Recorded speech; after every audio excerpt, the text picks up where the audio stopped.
2050 Best Production Design winner is... Ayaw mo bukas, wait lang. Nestor Abrogena, The Kingdom.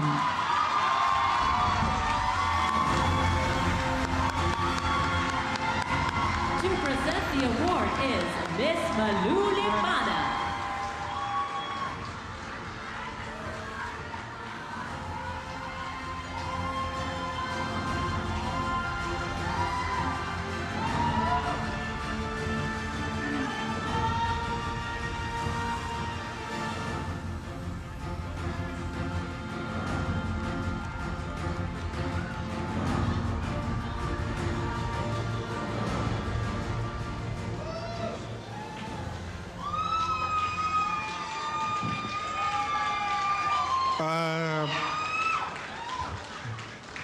Unang MMFF film ko po to at unang pagkilala. Maraming salamat po.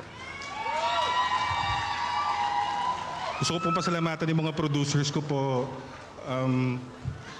APTM ko SMZ, Miss Jane, Miss Shena, Sir Joe, Miss Cams. Kalahati rin ng award na to. Gusto kong ialay din kay Abby Polino, ang aming costume designer. Sa aking collaborator, sa mga AD, Miss Shane Sarte, sa aming cinematographer. Sa aming producing team, Adi, Raymar, Marga. Maraming salamat. At syempre sa aming kapitan, Direk Mike. We got it, Direk. Siyempre sa aming mga cast, sobrang salamat po. Para sa buong art department po ito, at sana magtuloy-tuloy po ang Eddie Garcia Law para protektahan po ang welfare ng aming art department. Maraming salamat po, Metro Manila Film Fest. Thank you.